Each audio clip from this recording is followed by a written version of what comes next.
ഇന്നത്തെ നമ്മുടെ വീഡിയോയിൽ നല്ലൊരു ബീഫ് പൊറോട്ട സാൻഡ്വിച്ചിൻ്റെ റെസിപ്പിയാണ് കേട്ടോ. എപ്പോഴും നമ്മൾ പൊറോട്ടയും ബീഫൊക്കെ ആ ഒരു കോമ്പിനേഷൻ കഴിക്കില്ലല്ലേ. പക്ഷേ ഈ രീതിയിൽ ഇതുവരെ ഒന്ന് ട്രൈ ചെയ്ത് നോക്കാത്തവരുണ്ടെങ്കിൽ തീർച്ചയായിട്ടും ഒന്ന് ചെയ്ത് നോക്കണേ. നിങ്ങൾക്ക് ഇഷ്ടമാണെന്ന് വിചാരിക്കുന്നു.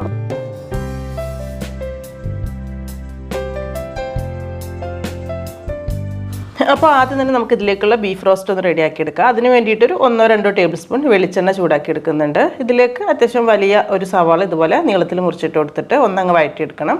കുറച്ച് ഉപ്പും കൂടെ ചേർത്തിട്ട് വേണം കേട്ടോ വഴറ്റിയെടുക്കാനായിട്ട്. സവാള ഒരുപാട് വഴന്ന് കളർ മാറുമൊന്നും വേണ്ട കേട്ടോ. ചെറുതായിട്ട് നിങ്ങൾക്ക് സോഫ്റ്റ് ആയി കിട്ടിയാൽ മാത്രം മതി. ഇത്തിരി ഇങ്ങനെ കടിക്കുന്ന ടേസ്റ്റ് തന്നെയായിരിക്കും നല്ലത്. ഈ സമയത്ത് മസാലപ്പൊടികളായിട്ട് നമ്മൾ ഇതിലേക്ക് ഒരു ഇത്തിരി മഞ്ഞൾപ്പൊടി ഇട്ട് കൊടുക്കുന്നുണ്ട്.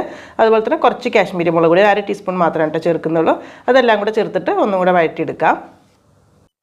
അത് കഴിഞ്ഞിട്ട് ഇതിലേക്ക് നമ്മൾ വേവിച്ച് വെച്ചിട്ടുള്ള ബീഫാണ് കേട്ടോ ചേർത്ത് കൊടുക്കുന്നത്. സാധാരണ എല്ലാ മസാലപ്പൊടികളും ഉണ്ട്. പിന്നെ ഇഞ്ചി, വെളുത്തുള്ളി, കറിവേപ്പില കാര്യങ്ങളും കൂടെ ചേർത്തിട്ടുണ്ട്. ഉള്ളി, തക്കാളി ഒന്നും ചേർക്കാതെ വേവിച്ചെടുത്തിട്ടുള്ള ബീഫാണ് കേട്ടോ. ഇത് നാട്ടിൽ നിന്ന് കൊടുത്തുവിട്ടിട്ടുള്ള ബീഫായിരുന്നു. അപ്പോൾ അതുകൊണ്ടാണ് ഞാൻ ഇങ്ങനെ കാണിച്ചിട്ടുള്ളത്. അപ്പോൾ ഇതെല്ലാം കൂടെ ചേർത്തിട്ട് ഇനി നന്നായിട്ട് മിക്സ് ആക്കി എടുക്കുക. ഒരു മിനിറ്റ് ഇതങ്ങ് വഴന്നോട്ടെ. എന്നിട്ട് ഇതിലേക്ക് കുറച്ച് കുരുമുളക് പൊടി ചേർത്ത് കൊടുക്കുന്നുണ്ട്. അതിൻ്റെ കൂടെ തന്നെ വലിയ ജീരകത്തിൻ്റെ പൊടിയും ഒരു 1/2 ടീസ്പൂൺ ഇട്ട് കൊടുക്കുക കേട്ടോ. അപ്പോൾ എരിവ് നോക്കിയിട്ട് ആവശ്യത്തിനുള്ള ചേർക്കുക കുരുമുളക് പൊടിയൊക്കെ. ഞാനിപ്പോൾ ഒരു 3/4 ടേബിൾ സ്പൂൺ അളവിലാണ് ചേർത്ത് കൊടുത്തിട്ടുള്ളത്. ഇനി ഒരു 1-2 മിനിറ്റ് കൂടെ മീഡിയം ഫ്ലെയിമിൽ തന്നെ വെച്ച് നല്ലോണം ഇളക്കി കൊടുക്കുക കേട്ടോ. അപ്പോൾ നല്ലൊരു ടേസ്റ്റ് ആയിട്ട് കിട്ടിക്കോളും ബീഫിന്. അത്യാവശ്യം കളറും മാറും, ഒരു കറുപ്പ് കളറിലേക്ക് വരികയും ചെയ്യും. കുറച്ചുകൂടി നല്ല രുചിയും കൂടുതൽ കിട്ടിക്കോളും. ലാസ്റ്റ് ഇതിലേക്ക് നമ്മൾ കുറച്ച് സവാള ഇതുപോലെ കൊത്തിയരിഞ്ഞ് ചെറുതായി മുറിച്ചതും കുറച്ച് പച്ചമുളകും കറിവേപ്പിലയും കൂടെ ചേർത്തിട്ട് ഒന്നങ്ങ് മിക്സ് ആക്കി എടുക്കുക. അതിൻ്റെ ഒരു പച്ചച്ചോവ മാറൊന്നും വേണ്ടിയിട്ട് അതിങ്ങനെ ഇടയ്ക്ക് കടിക്കാൻ കിട്ടാൻ വേണ്ടിയിട്ട് തന്നെയാണ് അങ്ങനെ ഇട്ട് കൊടുക്കുന്നത്. എന്നിട്ട് ഗ്യാസ് ഓഫ് ചെയ്യുക. അപ്പോൾ ഇതാണ് നമ്മുടെ ബീഫ് റോസ്റ്റ്. സാധാരണ നമ്മൾ ബീഫ് കറിയാക്കി വെക്കുന്ന സമയത്ത് അതിൽ കുറച്ചങ്ങ് മാറ്റി വേവിച്ചതിന് ശേഷം കുറച്ച് മാറ്റി വെച്ചിട്ട് ഇതുപോലെ ഉള്ളിയും കാര്യങ്ങളൊക്കെ ചേർത്തിട്ട് ഇങ്ങനെ അങ്ങ് മിക്സ് ആക്കി എടുത്താൽ മതി. അപ്പോൾ നമ്മൾ അടിപൊളി ടേസ്റ്റ് ആയിട്ടുള്ളൊരു ബീഫ് റോസ്റ്റ് റെഡി ആയിട്ട് കിട്ടും. ഇതൊരു സൈഡിലേക്ക് മാറ്റി വെക്കാം. ഇനി നമുക്കിതിലേക്ക് കുറച്ച് മയണൈസ് അല്ലെങ്കിൽ നമ്മൾ വീട്ടിലുണ്ടാക്കുന്ന ഗാർലിക് സോസ് ഉണ്ടല്ലോ തൂമ്, അത് കുറച്ച് ഉണ്ടാക്കി വെക്കണം. അപ്പോൾ നമ്മൾ മുൻപ് കൂടുതൽ എണ്ണയൊന്നും ഇല്ലാതെ 1 ടേബിൾ സ്പൂൺ മാത്രം എണ്ണ ഉപയോഗിച്ചിട്ട് പുഴുങ്ങിയ മുട്ടയൊക്കെ വെച്ചിട്ട് ചെയ്തിട്ടില്ല. അതുപോലത്തെ ആക്കിയെടുത്താലും മതി കേട്ടോ. ഇനി ഈ ഒരു തൂമിലേക്ക് കുറച്ച് ഒരു 1/4 ടീസ്പൂൺ മാത്രം കാശ്മീരി മുളക് പൊടി ചേർത്ത് കൊടുക്കുന്നുണ്ട്. പിന്നെ ഒരു 1 ടേബിൾ സ്പൂൺ ടൊമാറ്റോ കെച്ചപ്പും കൂടെ ചേർത്ത് നല്ലോണം മിക്സ് ആക്കി എടുക്കാം കേട്ടോ. അപ്പോൾ കുറച്ചുകൂടി നല്ല ടേസ്റ്റ് ആയിട്ടുള്ള ഒരു സോസായിട്ട് കിട്ടും.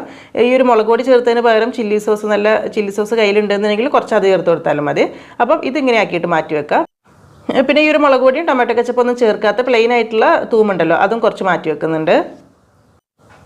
പിന്നെ കുറച്ച് സാലഡ് ലീഫ് വേണം. ഞാനിവിടെ ലെറ്റ്യൂസാണ് ചെറുതായിട്ട് മുറിച്ചെടുത്തിട്ടുള്ളത്. അതുപോലെ തന്നെ തക്കാളിയും കുറച്ച് ചെറുതായിട്ട് മുറിച്ച് മാറ്റി വെക്കാം. അത് കഴിഞ്ഞിട്ട് നമുക്ക് ഇതിലേക്ക് ഒരു പൊറോട്ടയാണ് കേട്ടോ വേണ്ടത്.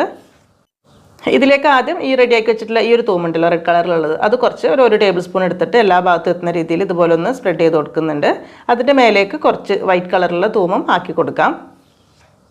പിന്നെ കുറച്ച് ഇതുപോലെ മുറിച്ച് വെച്ചിട്ടുള്ള ലീഫും വെച്ച് കൊടുക്കുന്നുണ്ട് കേട്ടോ. അതുപോലെ തന്നെ 1-2 പീസ് തക്കാളി വലുതായിട്ട് കടിക്കാൻ ഇഷ്ടമില്ലെങ്കിൽ ചെറുതായിട്ട് ചോപ്പ് ചെയ്തിട്ട് കൊടുത്താലും മതിയാവും കേട്ടോ. എന്നിട്ട് ഇതാ നമ്മളിപ്പോൾ റെഡിയാക്കി വെച്ചിട്ടുള്ള ആ ഒരു ബീഫ് റോസ്റ്റ് കുറച്ച് ഇതിൻ്റെ മേലേക്ക് ഇങ്ങനെ വെച്ച് കൊടുക്കാം. ബീഫ് റോസ്റ്റ് വെക്കുന്ന സമയത്ത് ഒരുപാട് കൂടുതൽ വേണ്ട. അങ്ങനെ നമ്മൾ റോൾ ചെയ്ത് കഴിക്കുമ്പോൾ ഒരുപാടായാലും അത്രയ്ക്ക് നന്നാവില്ല കേട്ടോ. ഒരു പാകത്തിന് വെച്ച് കൊടുത്താൽ മതിയാകും. അപ്പോൾ രണ്ടാമത്തെ പൊറോട്ടയിൽ ഞാൻ ഇതുപോലെ തന്നെ 2 സോസുകളും ഇതുപോലെ ആക്കി കൊടുത്തിട്ടുണ്ട്. പിന്നെ കുറച്ച് ലീഫും വെച്ച് കൊടുക്കുക കേട്ടോ. എന്നിട്ട് കുറച്ചുകൂടി ഒരു ടൊമാറ്റോ സോസിൻ്റെ ഒക്കെ ഫ്ലേവർ ഇഷ്ടമാണെങ്കിൽ ഇതിൻ്റെ മേലേക്ക് ഒരു ഇത്തിരി ടൊമാറ്റോ കെച്ചപ്പ് ഇങ്ങനെ ആക്കി കൊടുക്കുക കേട്ടോ. അപ്പോൾ അത് ഇഷ്ടപ്പെടുന്നവർക്ക് കുറച്ചുകൂടി നല്ലതായിരിക്കും. എന്നിട്ട് ബീഫ് ഇതിൻ്റെ മേലേക്ക് വെച്ച് കൊടുക്കാം. എന്നിട്ട് ഇതാ ലാസ്റ്റ് ഇതിന് മേലേക്ക് ഒരു ഇത്തിരി കൂടെ ആ ഒരു നമ്മുടെ ഗാർലിക് സോസ് ഉണ്ടല്ലോ അത് കുറച്ചുകൂടെ ആക്കി കൊടുക്കുന്നുണ്ട്. നമുക്ക് കഴിക്കാൻ എത്രത്തോളം ക്രീം വേണമെന്നുണ്ടെങ്കിൽ ആ ഒരു രീതിയിലാക്കിയാൽ മതി കേട്ടോ. എന്നിട്ട് ഇതാ ഇതുപോലെ ഇതൊന്ന് റോൾ ചെയ്തെടുക്കുകയാണ് ചെയ്യുന്നത്. പൊറോട്ട നന്നായിട്ട് അങ്ങ് ടൈറ്റ് ചെയ്തിട്ട് റോൾ ചെയ്തെടുത്താൽ മതി കേട്ടോ. അപ്പോൾ ഇത്ര തന്നെയുള്ള പരിപാടി. നമുക്കിത് ഇങ്ങനെ തന്നെ വേണമെങ്കിൽ കഴിക്കാം. പക്ഷേ കുറച്ചുകൂടെ നല്ല ടേസ്റ്റ് എന്ന് പറയുന്നത് ഇതൊന്ന് ചൂടാക്കിയിട്ട് എടുത്ത് കഴിക്കുമ്പോൾ നല്ല രുചിയായിരിക്കും കേട്ടോ. അപ്പോൾ അതുകൊണ്ട് തന്നെ ഒന്നങ്ങ് ചൂടാക്കി എടുക്കാം.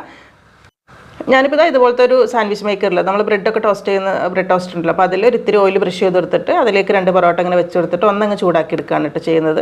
2 ഭാഗം ഒന്ന് ചൂടായി കിട്ടിക്കോളും. അപ്പോൾ അല്ലെങ്കിൽ നമ്മൾ സാധാരണ പാനിൽ ഒരു ഇത്തിരി ഓയിൽ തടവിയിട്ട് 2 ഭാഗം ചെറുതായിട്ടൊന്നങ്ങ് ചൂടാക്കി എടുത്താലും മതി കേട്ടോ. അപ്പോൾ ഇത്ര തന്നെയുള്ള പരിപാടി.